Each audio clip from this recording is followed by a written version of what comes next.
Let's now speak briefly about stochastic games. This is a topic that lends itself to a very long discussion and quite a complicated one, but we'll touch on the main points and position it in the landscape of topics we're discussing. And so the starting point are repeated games. As we know, a repeated game is simply a game in normal form, for example, that we repeat over and over again. For example, we play Prisoner's Dilemma once, twice, three times, maybe a finite time, maybe an infinite number of times, and we accumulate all the rewards all the time to some overall rewards. A stochastic game is a generalization of it, where we play games repeatedly, but not necessarily the same game. So we play a game. Depending on how we played that game, let's say Prisoner's Dilemma, we each got some payoff. But depending on how we play the game, we also probabilistically transition to some other game, play that in turn, and the process continues. A graphical way to look at it is here. If this here is a repeated game where you play the same game over and over again, here you play the game, and then if you happen to play this, you'll transition to this game. If you happen to play this, you'll maybe transition to the same game. If you play this, you'll transition here. If you play this, maybe you'll play this game again. And so on. From each game, you transition probabilistically to other games. This is a stochastic game. Formally speaking, it's the following tuple. It's a lot of notation, but the concept is exactly what we saw. We have a finite set of states Q. We have a set of players. We have a set of actions where actions are available to specific players. So A sub I is the action available to player I.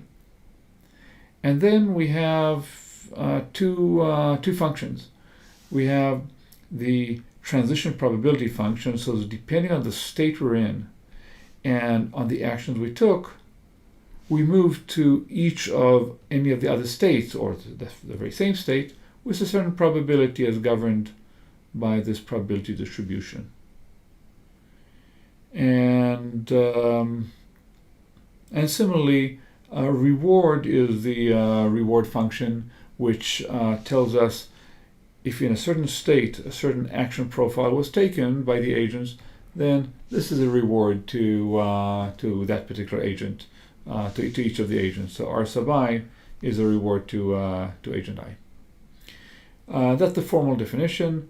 Notice that it sort of assumes implicitly that you have the same action spaces here. But you could define it otherwise. It simply would involve more notations and nothing inherently important about the action spaces being the same in the different games within the stochastic game. So just a few final comments on it. First of all, as we saw, this obviously generalizes the notion of a repeated game, but it also generalizes the notion of an MDP, or a Markov decision process.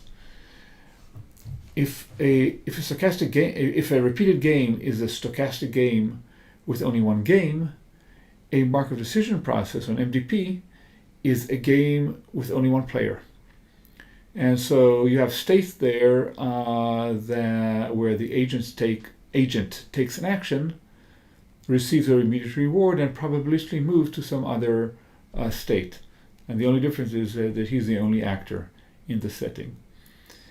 I mention this because, MDPs have been studied substantially in a variety of disciplines, from optimization to computer science to pure math and beyond. But also these two perspectives of a generalization of repeated games and of MDPs give you a sense for the theory and investigations into stochastic games. So from repeated games, we inherit the definitions of different ways of aggregating rewards over time. You can have limited average rewards, future discounted rewards.